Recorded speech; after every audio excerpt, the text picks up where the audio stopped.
গত 9 March 120 Alexander avenue buffalo new ইয়র্কে বাংলাদেশ বিয়ানীবাজার সমিতি অব বাফেলো ইনকের আয়োজনে ইফতার মাহফিল অনুষ্ঠিত হয়। মাহফিলে বাংলাদেশি কমিউনিটির পাশাপাশি স্থানীয় ব্যক্তিবর্গ অংশগ্রহণ করেন। ইফতার মাহফিলে উপস্থিত ছিলেন সমিতির সভাপতি আব্দুল আহাদ, সেক্রেটারি মোহাম্মদ ইশফাক আমিন চৌধুরী, ট্রেজারার আমিনুর রহমান আমিন এবং ইরি কাউন্টি লেজিসলেটর লরেন্স ডুপ্রে সহ কমিউনিটির অন্যান্য সদস্যরা। অতিথিরা ইফতার আয়োজনের প্রশংসা করেন এবং পবিত্র রমজান মাসে এমন সুন্দর আয়োজনের জন্য আয়োজকদের ধন্যবাদ জানান। ইফতার মাহফিল প্রবাসী বাংলাদেশিদের মধ্যে সম্প্রীতি, ভ্রাতৃত্ববোধ এবং বন্ধনকে আরও সুদৃঢ় করে তোলে।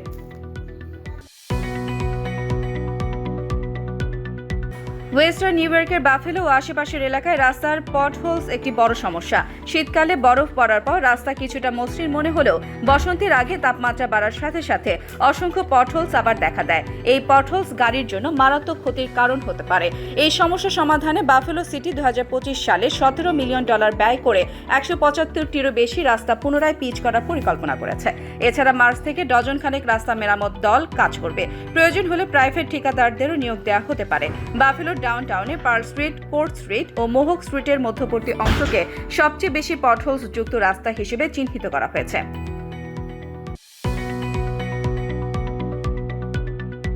সুপ্রিম কোর্ট 19টি রিপাবলিকান অ্যাটর্নি জেনারেলের মামলা প্রত্যাখ্যান করেছেন, যা তেল ও গ্যাস শিল্পের বিরুদ্ধে জলবায়ু পরিবর্তন সংক্রান্ত মামলাগুলো বন্ধ করার চেষ্টা করেছিল। রিপাবলিকান দাবি করেছিল যে ডেমোক্রেটিক জাতীয় শক্তি নীতি নির্ধারণ করতে চাইছে, যা সারা দেশে শক্তির খরচ বাড়াতে পারে। তবে সুপ্রিম কোর্ট এই মামলা শুনতে অস্বীকার করে। বিচারপতি ক্লারেন্স থমাস ও স্যামুয়েল অ্যালিটো এই সিদ্ধান্তের বিরোধিতা করেন। Minnesota attorney general Keith Ellison বলেছেন, এটি শুধুই রাজনৈতিক চাল ছিল, যা সুপ্রিম কোর্ট প্রত্যাখ্যান করেছে। এই সিদ্ধান্তের মাধ্যমে সুপ্রিম কোর্ট রাজ্যগুলোকে তাদের নিজস্ব আদালতে মামলা চালিয়ে যাওয়ার অনুমতি দিয়েছে।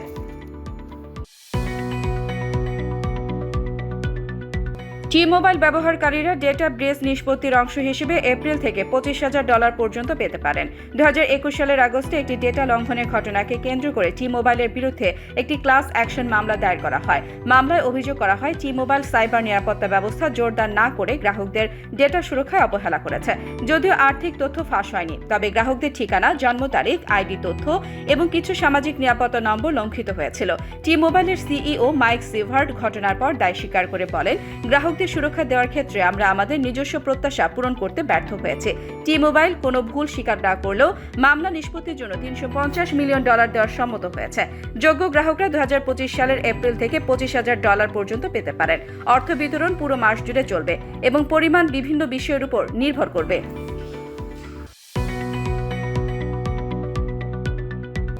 New York State Department of লেবারের নোটিশ অনুযায়ী উইলিয়ামসভিল ও টোনা ওয়ান্ডার অবস্থিত দুটি কোম্পানি মিলে 200 এর বেশি কর্মী ছাঁটাই করতে যাচ্ছে।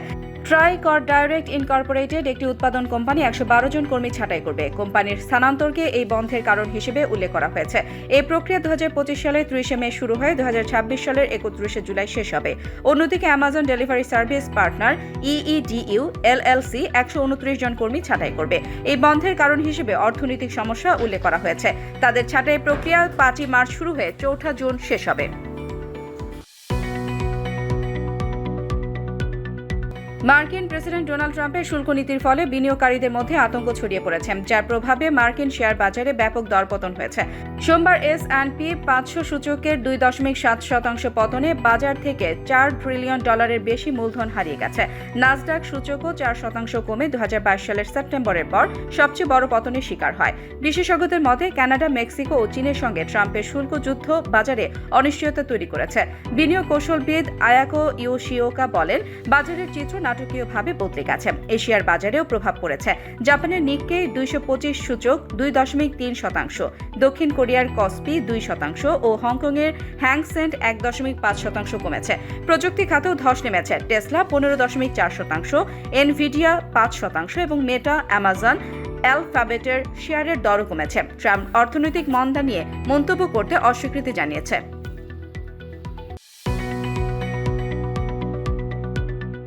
যুক্তরাষ্ট্রের আন্তর্জাতিক উন্নয়ন সংস্থা ৮৩% কর্মসূচি বাতিল করছে ট্রাম্প প্রশাসন। মার্কিন পররাষ্ট্রমন্ত্রী মার্কো রুবিও সোমবার এক্সে এক পোস্টে জানান, ৬ সপ্তাহের পর্যালোচনা শেষে ৫,২০০টি চুক্তি বাতিল করা হয়েছে, যা কয়েক দশক ধরে বিলিয়ন ডলার ব্যয় করলেও অনেক ক্ষেত্রে আমেরিকার জাতীয় স্বার্থের পরিপন্থী ছিল। ২০ জানুয়ারি প্রেসিডেন্টের দায়িত্ব নেওয়ার পর থেকে ট্রাম্প USAID-তে বড় পরিবর্তন আনতে চান। সংস্থাটি ভেঙে দেওয়ার পরিকল্পনা নিয়েছেন তিনি, যেখানে ইলন মাস্ক তদারকির ভূমিকা পালন করছেন। ১৯৬১ সালে প্রেসিডেন্ট জন এফ কেনেডি প্রতিষ্ঠিত USAID-র প্রায় ১০,০০০ কর্মী রয়েছে। সংস্থাটি বিশ্বের দরিদ্র জনগোষ্ঠীর জন্য সহায়তা প্রদান করে আসছে। USAID-র $৪০ বিলিয়ন বাজেট বাতিল হলে বহু উন্নয়ন কর্মসূচি স্থগিত হবে, যা নিম্ন আয়ের দেশগুলোর জন্য বড় ধাক্কা হতে পারে।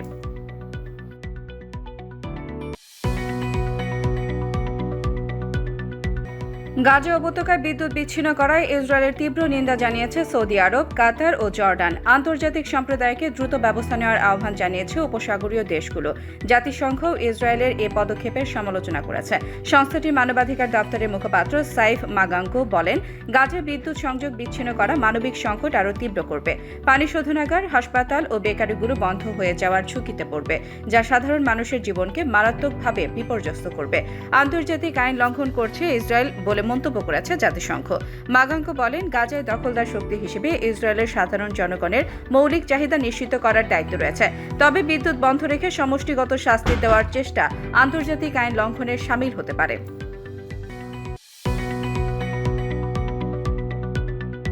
সাবেক প্রধানমন্ত্রী শেখ হাসিনা, তার ছেলে সজীব ওয়াজেদ জয়, মেয়ে সাইমা ওয়াজেদ পুতুল ও বোন শেখ রেহানার ১২৪টি ব্যাংক হিসাব অবরুদ্ধ করার আদেশ দিয়েছেন আদালত। দুর্নীতি দমন কমিশনের আবেদনের পরিপ্রেক্ষিতে মঙ্গলবার ঢাকা মহানগরের জ্যেষ্ঠ বিশেষ জজ মোহাম্মদ জাকির হোসেন এই আদেশ দেন। এছাড়া শেখ হাসিনা, জয়, পুতুল, শেখ রেহানার ছেলে রাদওয়ান মুজিব সিদ্দিক, মেয়ে টিউলিপ রেজওয়ানা সিদ্দিক ও আজমিনা সিদ্দিকের বিদেশ যাত্রায় নিষেধাজ্ঞা দেওয়া হয়েছে। বাংলাদেশ ফাইন্যান্সিয়াল ইন্টেলিজেন্স ইউনিট এসব অ্যাকাউন্টে থাকা ৬৩৫ কোটি ১৪ লাখ টাকা অবরুদ্ধ করেছে। মানি লন্ডারিং প্রতিরোধ সংক্রান্ত বৈঠকে বাংলাদেশ ব্যাংক এ তথ্য জানায়, যেখানে প্রধান উপদেষ্টা মোহাম্মদ ইউনূস সভাপতিত্ব করেন।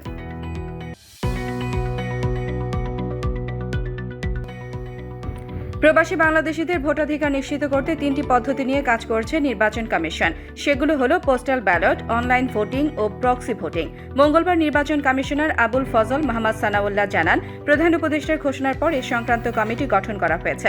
বিদ্যমান পোস্টাল ব্যালট পদ্ধতি তেমন কার্যকর নয়, তাই উন্নত সংস্করণ তৈরি করা হচ্ছে। অনলাইন ভোটিং পদ্ধতি কিছু দেশে পরীক্ষামূলকভাবে চালু থাকলেও তা ব্যাপকভাবে সফল হয়নি। প্রক্সি ভোটিং পদ্ধতিতে প্রবাসীর হয়ে নির্ধারিত একজন দেশে ভোট দিতে পারবেন। যুক্তরাজ্য ও অস্ট্রেলিয়ার এই পদ্ধতি চালু রয়েছে। ভারতে শুধুমাত্র সেনা সদস্যদের জন্য এটি প্রযোজ্য। আগামী ৭ থেকে ৮ এপ্রিল এ বিষয়ে কর্মশালা হবে। এরপর রাজনৈতিক দল ও সংশ্লিষ্টদের মতামত নিয়ে বাস্তবায়নযোগ্য মডেল নির্ধারণ করা হবে।